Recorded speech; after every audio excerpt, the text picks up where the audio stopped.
Shalom Aleichem, la paracha qui on lira Be'ezrat Hashem ce Shabbat, elle s'appelle Parashat Shelach Lecha. La plus grande partie de la paracha, elle traite des explorateurs et ce qu'ils ont fait a causé la destruction de deux Beth Amikdash. Puisqu'Hashem il leur a dit Atem bechitem bechia lechinam, eten lachem bechia ledorot. Vous avez pleuré sans raison. Moi, je vous donnerai maintenant une raison pour pleurer. Et c'est pour ça on pleure le 9 Av. C'est marqué dans la paracha Vaishlach otam Moshe mimidbar Paran, al pi Adonai, kulam anashim raché bene Israël, Emma. Raché il dit sur place que toutes les personnes que Moshe Rabbeinu il a envoyées pour explorer la terre d'Israël, kulam anashim. Anashim, c'est un langage d'importance. C'est des personnes qui étaient très importantes. C'était des tzadikim. Dans Midrash Rabbah, j'ai trouvé, c'est marqué que Moshe Rabbeinu, il a présenté les noms de ces personnes un par un à Hachem, et Hachem, il a donné un certificat de kashrut à chacun. Hachem, il a donné à chacun un diplôme de tzaddik. Akadosh Baruch Hu, il a dit à Moshe Rabbeinu sur chacun qu'il est apte à cette mission-là. Et qu'est-ce qui est bizarre? Il retourne après qu'ils ont exploré la terre d'Israël, et il parle du mal de la terre d'Israël. La question qu'elle se pose, comment c'est possible que Kadosh Baruch Hu, il a dit sur ces personnes qui sont cachères, qui sont aptes, ils reviennent, et ils parlent du mal sur la terre d'Israël. C'est rapporté aussi dans Sefer Hamavit que depuis que Hachem il a créé le monde, jusqu'à la fin que le Mashiach il viendra, jamais on aura une génération comme la génération des Midbar qui étaient tzadikim. C'est marqué, l'onitna Torah ela leochle Haman. C'est la seule génération que Hachem il a trouvé qui sont aptes de recevoir la Torah. C'était des géants. Le Rama Mipano, Rab Nachem Ovadia, il dit sur le pasuk Tihilim 105, Davar tziva le'elef dor. C'est-à-dire quoi? Qu'Akadosh Baruch Hu, il a donné la Torah à une génération, que chaque personne dans cette génération, il est l'équivalent des 1000 personnes dans n'importe quelle une autre génération. Davar Tziva, le élève d'or. Davar Tziva, la Torah Hashem il a donné, le élève d'or. À une génération qui est une seule personne de la génération, il était l'équivalent des 1000 personnes de n'importe quelle génération. C'était des tzadikim. Tout le monde y témoigne sur eux que c'était des géants. Nos sages témoignent. Ils disent Ra'ata shifcha alayam, Mashelora Yecheskel ben Bouzi, qui est la femme la plus simple. Shifra, c'est la servante. Elle a vu des visions que Yecheskel ben Bouzi, un des plus grands prophètes qu'on a eu, il n'a pas pu voir. Alors, je répète la question. Qu'est-ce qui s'est passé là-bas? C'est quelque chose qui n'est pas à notre niveau. Cette génération n'arrivera pas à comprendre c'était qui ces personnes. Et aussi, jamais on va comprendre comment ça se fait que ces personnes, ils ont péché. Et jamais on va comprendre les péchés eux-mêmes parce que c'est pas simple les péchés qu'ils ont fait. Rav Yonatan Efshitz, dans son livre Yaharot Dvash, il rapporte lui aussi le Zohar HaKadosh, qui dit Lo haya velo yeh dor kedor hamidbar, ad beat Meshiach tzidkenu, que jamais on a eu et que jamais on aura une génération comme la génération qui est des explorateurs jusqu'à la fin du temps. Et en réalité, leur péché, c'est pas de notre niveau. Pourquoi? Parce que leur péché, ils étaient assoiffés à être proches de Hachem, comme Nadav et Avihu. Parce qu'ils ont vu Hachem à la mer, ils ont dit Zé Eli Ve'anveu, ils ont pointé le doigt. Ils ont vu Hachem dans Matan Torah. Ils ont vu Hachem dans Oel Moed. Ils ont vu Hachem dans Har Sinai. Regarde dans Sefer Shemot, chapitre 15, c'est marqué que Béné Israël, ils ont pointé le doigt, ils ont dit Zé Eli Ve'anveu. Alors, tous les défauts de cette génération qu'ils ont voulu beaucoup et vite monter des étapes, sauter des étapes plutôt pour être à côté de Hachem. Ils n'avaient pas le droit. Le Baal Tanya dans l'Écouté Torah dit qu'on parle ici d'une génération qui n'avait pas besoin de manger. C'était tous des anges. Ils recevaient la manne à la maison. Ils ont bu de l'eau depuis des Myriam. Ils avaient des nuées qui les entouraient. Ils avaient la température fixe de 23 degrés. Ils n'avaient pas besoin de changer des habits pendant 40 ans, ni des chaussures, ni laver, ni repasser. Ils ont senti la présence de Hachem 24 heures sur 24, 365 jours par an. Chaque matin, ils savaient dans quel niveau ils se trouvent spirituellement. Comment? La manne où elle tombait. Si la manne elle tombait devant la maison, on est tzadikim. Si la manne elle tombait un peu plus loin, on doit réparer quelque chose. Si la manne elle est tombée très très loin, on est très loin, il faut faire une grande tchouva. En réalité, cette génération-là, ils ont vu que Kippour, tous les jours pour eux c'était Kippour. Tous les jours ils réparaient les fautes qu'ils ont faites. En réalité, les explorateurs, ils n'ont pas voulu se détacher de cette approche qu'ils avaient avec Hachem. Ils ont dit, si on va rentrer en Eretz Israël, il faudra qu'on laboure la terre. Il faudra qu'on achète des habits, des chaussures. Ils ont dit, on va s'éloigner d'Hachem, on va se détacher d'Hachem. On ne veut pas. Alors ils ont décidé de parler du mal de la terre d'Israël pour continuer à rester dans le désert et être proche d'Hachem. Ils ont vu que cette génération comme un bébé dans le ventre de sa mère, sans souci. Les bébés dans le ventre de sa mère, la bouche elle est fermée. Le nombril il est ouvert. La température qu'un bébé il a dans le ventre de sa mère elle est agréable. Les bébés quand ils sortent du ventre de sa mère ils pleurent. Pourquoi? Parce on les fait sortir d'un endroit confortable. Les explorateurs y vivent pendant 40 ans dans le désert comme un bébé dans le ventre de sa mère. Et c'est pour cela Akadosh Baruch Hu, quand il les a punis, c'était par la bouche jusqu'au nombril. Comme les bébés, il avait la bouche fermée et ils mangent par le nombril, alors il y a des vers de terre, comme ça c'est marqué, ils sortaient de leur langue, qu'elle devenait longue jusqu'au nombril et ça rentrait comme ça. C'était un circuit. Comme ça, j'ai trouvé aussi dans le livre de Rachot Ben Ishai. Ok, on a dit dans la paracha, c'est rapporté la faute d'explorateur, et suite à ça, tout de suite, il y a la mitzvah des Nesachim. Et après, il y a la mitzvah de Afrashat Chala. Je répète, l'ordre dans la paracha, d'abord Meraglim, explorateur, après Nesachim, c'est le vin, et après, il y a Chala. Alors nos sages, ils posent la question, ils disent, quel lien tu trouves entre ces trois sujets s'ils sont écrits côte à côte dans la Torah, l'explorateur, le vin et Afrashat Chala, c'est-à-dire que c'est lié. C'est la question aussi du Ramban Nachmani. Et il répond, il dit que les explorateurs,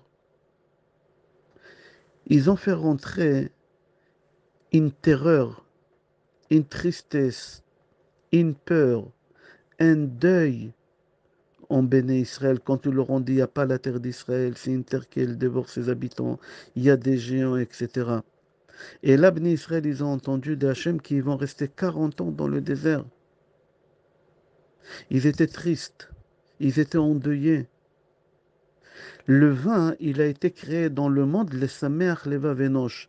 C'est pour rendre joyeux un triste. Et comme eux, ils étaient tristes, alors tout de suite, il y a la mitzvah des sacrifices avec le vin pour leur donner la simcha.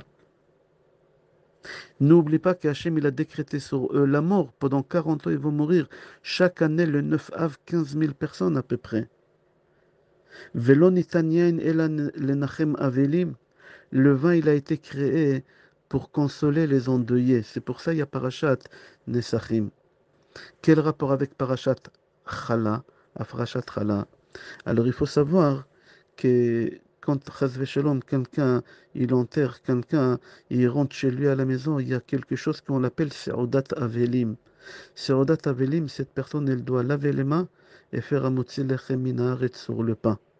Alors Hachem, il a vu que Bnei Israël, ils étaient endeuillés, tout de suite il leur a donné la mitzvah d'Afrashat Chala pour Seudat Avelim. Le Megalé Amukot dit que c'est marqué Echol besimcha lachmecha. Echol besimcha lachmecha, racheté tevot Avel. C'est-à-dire que Echol besimcha lachmecha lechem, c'est le pain, ou shte betuv leva vetienecha. Alors on voit ici le pain et le vin, c'est pour les endeuillés, pour les gens qui sont tristes. C'est pour ça ils sont côte à côte. La mitzvah des explorateurs, la mitzvah des sacrifices avec des nesachim et la frachat chala. Le Sfor nous dit, alors j'ai déduit de là que quoi? Qu'on a eu la mitzvah d'Afrashat Chala grâce aux explorateurs. J'ai trouvé ça aussi dans Gemara Sanhedrin Pash'ain Amoud Bet. Après la mitzvah d'Afrashat Chala dans la paracha, il y a le sujet que si Chaz Shalom, la communauté, ils ont fait une idolâtrie sans faire exprès. C'est-à-dire qu'il y a un lien entre Afrashat Chala et l'idolâtrie. Alors la Gemara, elle répond, il dit oui. Chaque femme qu'elle prélève la chala, elle annule l'idolâtrie dans le monde. Et tout celui qui peut faire Afrashat Chala, il ne fait pas Afrashat Chala, c'est comme s'il a fait l'idolâtrie. Maintenant, on comprend pourquoi il y a Afrashat Chala et tout de suite après, il y a, il y a Avodah Zara. Pour te dire, quand tu prélèves la chala, tu annules la Avodah Zara. Tu ne veux pas prélever la chala, tu confirmes la Avodah Zara qu'elle a une force. Après Avodah Zara, on a l'histoire de Mekoshesh. Quelqu'un qui l'a transgressé Shabbat. Quelqu'un qui l'a coupé de bois pour allumer le feu. Pourquoi Avodah Zara, c'est à côté des transgressions de Shabbat? Pour te dire, tout celui qui l'observe Shabbat, même s'il a fait des péchés, même s'il a fait la pire idolâtrie, Kedor Enoch, comme à la génération des Enoch, puisque maintenant tu observes les Shabbats, Hachem il te pardonne tous les péchés que tu as fait. Qui c'est cette personne qui a transgressé Shabbat? Qui c'est celui qui a coupé de bois? Alors dans Gemara Shabbat, page 96, Amoud Bet, Tzadik Vav, Amoud Bet, là-bas Rabbi Akiva, il nous dévoile c'était qui? C'était Tzlofrad. Rabbi Uda ben Betere dit à Rabbi Akiva, dans n'importe quel cas, que tu as raison ou que tu n'as pas raison, tu vas payer sur ça. Tu vas donner des comptes. Pourquoi? Parce que si tu as raison que c'est Tzlofrad qui a transgressé Shabbat, pourquoi tu dévoiles son nom?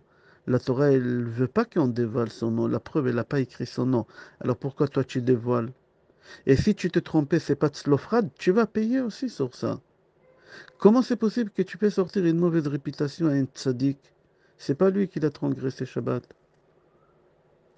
J'ai trouvé dans Yalkut Shimoni qui dit, qu'est-ce que moi je peux te dire personnellement? Qui a fait ça? Je peux te dire seulement de quelle tribu il vient. Il vient de la tribu de Yosef. C'est-à-dire, c'est important pour nous de savoir de quelle tribu il vient. C'est lui qui a transgressé Shabbat. Pourquoi? En réalité, le Mekoshesh, c'est lui qui a transgressé Shabbat. D'après lui, il a fait ça pour la bonne cause. Il a dit, je vais transgresser Shabbat. Et tout le monde, ils vont voir que j'ai transgressé Shabbat. Ils vont me ramener au tribunal. Et le tribunal, ils vont me tuer. Et là, tous les béné Israël, ils vont comprendre qu'on a l'obligation de observer les mitzvot dans le désert, même s'il n'y a pas Eretz Israël pour le moment. Lui, il a fait tout ça. Pourquoi? Parce que tous les béné Israël, ils ont dit, ah, il n'y a pas Eretz Israël, alors il n'y a pas les mitzvot. Il leur a dit, non, il n'y a pas Eretz Israël et il y a les mitzvot. Et je vais vous prouver. Je vais faire un péché et on va me tuer et vous allez voir qu'il y a les mitzvot. C'est-à-dire que cette personne-là, c'était un tzaddik. Il a donné sa vie pour Shabbat, il a donné sa vie pour la Torah, pour montrer à tout le monde que c'est lui qui ne fait pas la Torah, il va mourir. Et c'est bizarre, s'il est aussi tzaddik que ça, personne n'y parle de lui en bien. Gemara Shabbat, page 118, Kuf Yutret, Amud Bet, Amar Rabbi Yochanan, Odo de Rabbi Shimon Bar Yochai. Si Bnei Israël, ils observent deux Shabbatot consécutives, une après l'autre, le Mashiach vient tout de suite. On est sorti d'Égypte, on a observé le premier Shabbat. Deuxième Shabbat arrive, il vient celui-là, et il transgresse le Shabbat. Même que c'était pour la bonne cause, mais à cause de toi, on n'a pas le Mashiach. Pourquoi tu as fait une chose pareille? Encore ce Shabbat-là et c'est tout, on aurait été Géoulim. Le Mashiach, il aurait été là. Viens, on va essayer de voir ça d'une autre vision. Shabbat, on ne met pas les tefillin, mais par contre, on s'enveloppe avec le tzitzit. Pourquoi? Si tu vas dans la paracha, on a l'histoire des Mekoshesh, celui qui transgresse Shabbat, et tout de suite après, on a la mitzvah des tzitzit. Alors le Tana d'Ivelia au Rabbah pose la question, il dit, quel rapport il y a celui qui transgresse Shabbat avec le tzitzit? Écoute, qu'est-ce qu'il répond? Akadosh Baruch Hu, il a dit à Moshe Rabbeinu, Moshe, est-ce que tu peux m'expliquer comment c'est possible que ce bonhomme-là, il a transgressé Shabbat après tous les miracles qu'il a vus? Moshe Rabbeinu dit à Hachem, je ne sais pas pourquoi, mais une seule chose je sais. Pendant toute la semaine, ils ont tefillin et tzitzit sur eux. Alors, ça les empêche à faire des péchés. Shabbat, ils ont ni tzitzit ni tefillin. Alors, ils oublient. Alors, c'est pour ça qu'ils ont fait, il a transgressé Shabbat. Alors, Hachem dit à Moshe Rabbeinu, donne-leur une mitzvah pour qu'ils fassent Shabbat, pour qu'ils se rappellent qu'il ne faut pas faire des fautes, il ne faut pas faire des péchés. Et ils ont choisi la mitzvah des tzitzit. Et c'est pour ça Shabbat est fait, on s'enveloppe avec le tzitzit, pour qu'on ne fasse pas des péchés. C'est-à-dire qu'on a un lien entre tzitzit et Shabbat. Et j'aimerais arriver à qu'est-ce qu'il dit la Gemara Shabbat, page 25, Amoud Bet. Chafé Amoud Bet. Amar Rav Yehuda. Voici comment il avait l'habitude de faire Rabbi Yehuda bar Ilaï chaque vendredi à la rentrée des Shabbat. On lui ramenait une bassine d'eau chaude. Il se lavait les mains et les pieds. Il s'enveloppait avec un drap blanc. Il ressemblait à un ange. Rachi sur place, il dit, c'est quoi il s'est enveloppé avec un drap blanc? Rachi, il dit, c'est tzitzit. Je répète, Rabbi Yehuda bar Ilaï, il avait l'habitude chaque vendredi, dès que Shabbat rentre, il enlevait les tefillin, les tzitzit, il se lavait, et il s'enveloppait qu'avec les tzitzit. Tzitzit spécial pour Shabbat. Il faut comprendre c'est quoi cette Gemara-là. Je trouvais dans un Midrash Yalkut Reuveni, dans Parashat Shlach, Ot Kuf Lamed. Après la faute d'Adam Arishon, pour qu'il ne faute plus, Hachem il l'a enveloppé avec tzitzit. C'est-à-dire qu'Adam Arishon il a fauté parce qu'il n'avait pas le tzitzit sur lui. S'il avait le tzitzit sur lui, il aurait pas fauté. Le Mekoshesh aussi, ça qu'est-ce qu'il dit mon cher Rabbeinu? Si le Mekoshesh il avait tzitzit sur lui, il n'aurait pas fauté. Il a fauté parce qu'il n'avait rien sur lui. Viens voir une autre histoire, et il n'y a pas des noms dans cette histoire. Donc, Gemara Shabbat, page 150, Kufnun Amud Bet. Tanu Rabbanan, nos sages, ils nous enseignent, Maase Bechassid Echad, une histoire avec un chassid, il n'y a pas son nom, qu'il est sorti se balader un peu dans le jardin de sa maison. Et il a vu qu'une partie de la clôture, elle est tombée. Et il s'est dit, après Shabbat, je vais la réparer. Et après, il s'est rappelé que c'est Shabbat. Il a dit, puisque je pensais Shabbat réparer, plus jamais je vais réparer cet endroit-là. Et Hachem, il lui a fait un miracle. Ve'al tabot tzlafchad. C'est quoi tzlafchad? C'est un arbre qui a poussé exactement dans cet endroit où il fallait réparer la clôture. Comme ça, il n'avait plus besoin de réparer la clôture. Et là-bas, on raconte que cet arbre-là, il avait des fruits extraordinaires, que les gens ils venaient du monde entier acheter chez lui ces fruits. Il est devenu millionnaire, ce chassid-là. D'ici, on apprend, c'est lui qui observe le Shabbat. Akadosh Baruch Hu, il lui donne Nachala Beli Metzarim. Akadosh Baruch Hu, il lui donne la parnassa en abondance. Kihi Mekor Aberacha. Ok, une belle histoire dans Gemara Shabbat Kufnun Amud Bet. C'était qui ce chassid? Il n'y a pas son nom. Alors on répond, c'est Tzlofrad qui est le revenu ici. Tzlofrad, il a transgressé Shabbat dans notre paracha, et il est revenu ici, il n'a pas transgressé Shabbat. Et Hachem, qu'est-ce qu'il a fait? Il lui a ramené un arbre qui s'appelle Tzlaf Echad. Si tu colles les mots Tzlaf Echad, ça fait Tzlofrad. Un arbre qui s'appelle Tzlofrad, mais en deux mots, Tzlaf Echad. Ari Akadosh, il nous dévoile c'était qui celui-là, ce chassid. Ari Akadosh, il dit c'est Rabbi Yehuda bar Ilaï, qui est venu dans ce mot de Rabbi Yehuda bar Ilaï réparer Tzlofrad. Et c'est pour ça qu'on a raconté tout à l'heure, au début, que la Gemara dit, dans Shabbat, page 25 à Moudbet, que Rabbi Yehuda dit que Rabbi Yehuda bar Ilaï, il avait l'habitude chaque vendredi, on lui ramenait de l'eau chaude, et il se lavait les mains et les pieds, le visage. Et il s'enveloppait avec tzitzit. Pourquoi? Parce que maintenant, ici dans cette vie-là, je répare qu'est-ce que j'ai fait dans la vie d'avant quand j'étais tzlofrad, j'avais pas le tzitzit. Il répare. Il y a des communautés, chacun d'après ses coutumes, que la kala, la future femme, elle achète au futur mari le talit pour la choupa. Comme ça, j'ai vu aussi dans le livre Ta'ameh Amin Hagim. Pourquoi cette habitude qu'une femme elle achète à son futur mari le talit? Parce que c'est marqué dans Michelet, chapitre 6, pasuk 32. Noef isha chaser lev. Un homme qui trompe sa femme parce qu'il lui manque lev. C'est quoi lev? C'est pas le cœur. Il lui manque 32.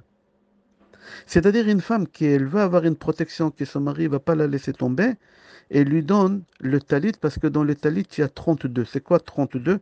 Il y a 32 fils. Il y a 8 de chaque coin, multiplié par 4, ça fait 32.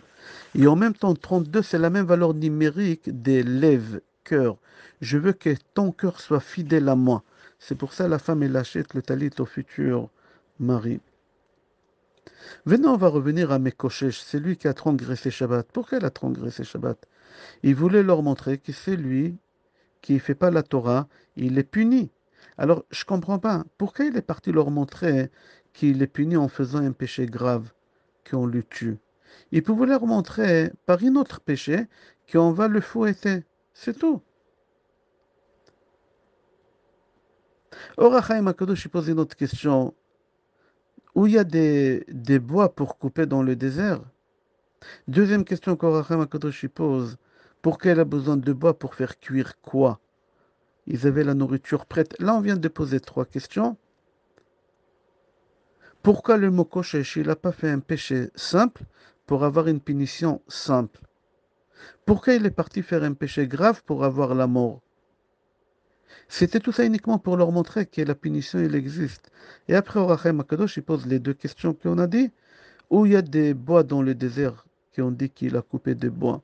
Deuxième chose, pourquoi il avait besoin de couper? Puisqu'il y a la manne, on n'a pas besoin de cuisiner. On continue. Achida, Kadosh, Rabbi Chaim Yosef David Azoulay dit la valeur numérique des Mekoshesh, 740. La valeur numérique des Shabbat, 702. La différence qu'il y en a entre 740 et 702, il y a 38. Achida, Kadosh, dit il y a 39 travaux qu'on n'a pas le droit de faire pendant Shabbat. Lui, le Mekoshesh, il a observé 38 travaux, à part une Shabbat. C'est pour ça qu'il y a un écart de 38 entre la valeur numérique des Mekoshesh et des Shabbat.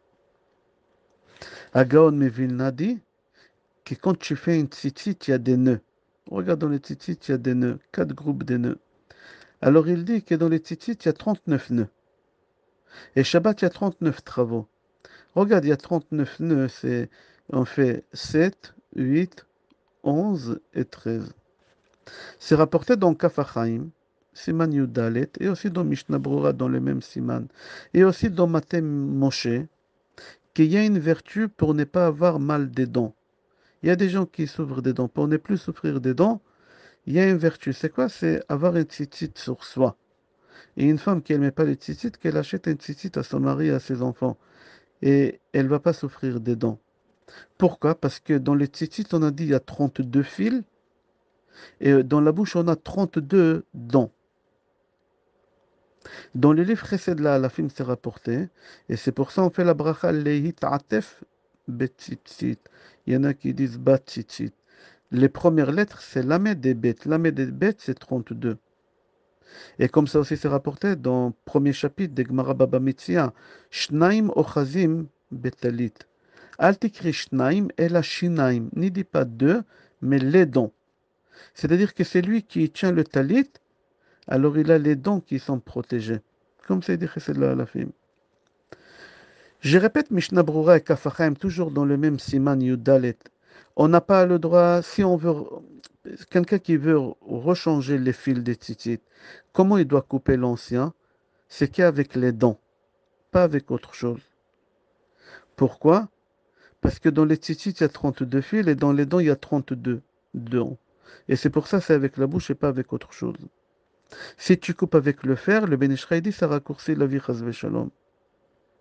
J'ai trouvé dans les livres Megadim Chadashim au nom de Yalkut Arishonim qui ramène au nom de Orat Tzvi la valeur numérique de Rabbi Yehuda Bar Ilahi 552 et la valeur numérique de Tzlofchad Ben Chefer aussi 552. Je répète, le tzitzit ça protège le cœur, les dents et ça fait le shlom bayit. Pourquoi? Parce que c'est marqué, tout celui qui plie le talit Motzei Shabbat devant sa femme, il aura le shlom bayit. On n'a pas le temps d'expliquer maintenant Pourquoi? Et le tzitzit, ça fait en sorte que tu fasses pas des péchés, que tu fasses pas des bêtises. Et on a rapporté tout à l'heure le Yalkut Shimoni, que le mot Koshesh, il vient de celui qui transgresse le Shabbat, il vient de la tribu de Yosef. D'où il savait ça, le Yalkut Shimoni? Il dit parce que dans Parashat Naso, on a lu les Nessi'im. Et chaque Nassi, il a ramené un sacrifice. Qui c'est celui qui a ramené le sacrifice le jour de Shabbat? C'est la tribu d'Ephraïm. Ephraïm, c'est le fils de Yosef. Qui c'est la première personne qui a observé Shabbat en Égypte? C'est Yosef. Regarde, dans Sefer Bereshit, chapitre 43, pasuk 17, je crois, c'est marqué là-bas. Tavoach tevach ve'achen. Rachid dit sur place qu'il a préparé Shabbat déjà depuis vendredi pour ne pas transgresser Shabbat parce que Yosef il observait les Shabbats. Alors puisque Yosef il observait les Shabbats depuis toujours, alors ses enfants ils ont observé les Shabbats, Ménaché et Ephraïm. Et Tzlofrad il vient de la tribu d'Ephraïm. Comment c'est possible qu'il transgresse Shabbat? Non, il n'a pas transgressé Shabbat, il a renforcé Shabbat en montrant à tout le monde la punition qu'il y a. D'après Rabbi Eliezer, quand Yosef il était avec l'épreuve avec la femme des Potiphar, c'était le jour de Shabbat, le jour qu'il a failli glisser Chaz v'Shalom, et il a réussi à battre le Yetzer Hara, à combattre le Yetzer Hara. Pourquoi? Parce qu'il avait tzitzit sur lui. Son père, la tunique qu'il lui a donnée, c'était tzitzit. Et c'est pour ça la tribu d'Ephraïm, elle a mérité de faire des sacrifices le jour de Shabbat. Yoshua ben Nun aussi, il sort de la tribu d'Ephraïm, qui sort de Yosef. Et c'est pour ça, c'est marqué dans le livre Yoshua, chapitre 10, pasuk 12, Shemesh begivon dom veyareach ba'ayalon. C'est-à-dire, Bnei Israël, ils étaient en guerre. Shabbat arrivait de rentrer presque. Et Yahushua, il n'a pas voulu que Bnei Israël transgresse le Shabbat. Tout de suite, il a donné l'ordre d'arrêter tout le cosmos, tous les systèmes solaires, lunaires, il a tout arrêté. Tant que Bnei Israël, ils n'ont pas fini la guerre, Shabbat, elle ne rentre pas. Parce qu'il n'a pas voulu que Bnei Israël transgresse Shabbat. Jusqu'ici, le cours. Avant de finir le cours, un ou deux chidushim. Moshe Rabbeinu, il envoie les explorateurs. En Eretz Israël, tous ils étaient blonds, yeux bleus, des bel hommes, grands de taille. Chacun il avait avec lui quelqu'un qui l'aide, qui portait son talit, son tfilin. C'est-à-dire qu'en réalité, ils ont parti 24 personnes et pas 12 personnes. Comme ça, c'est marqué dans le Tosfot. Comme ça aussi, il dit Rabbi Akiva dans la Gemara. La question que je me pose, les Kenaanim, c'était qui? C'était des Noirs. Comment c'est possible que les Égyptiens, qui c'était des Kenaanim, qui c'était des Noirs,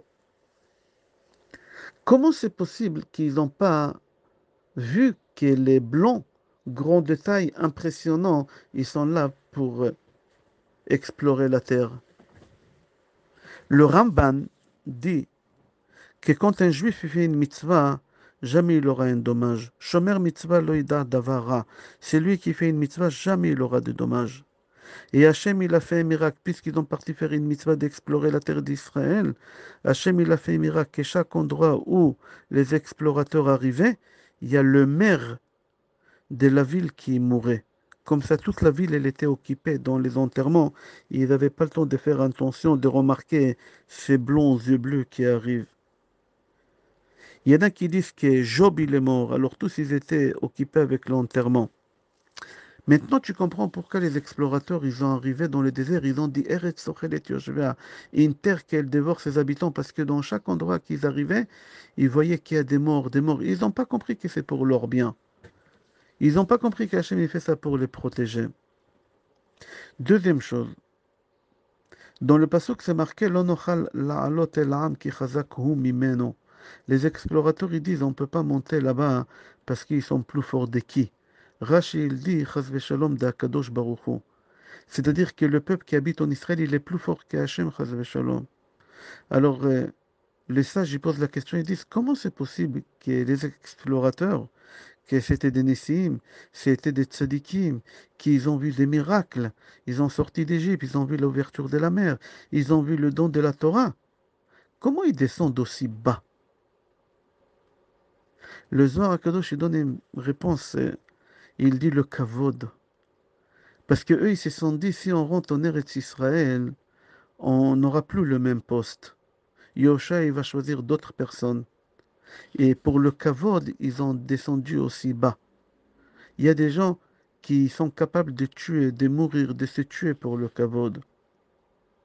Dans Messilat Yesharim, c'est marqué que c'est très très difficile de contrôler le Yetzirara de kavod. À tel point qu'ils ont parlé des choses aussi bas.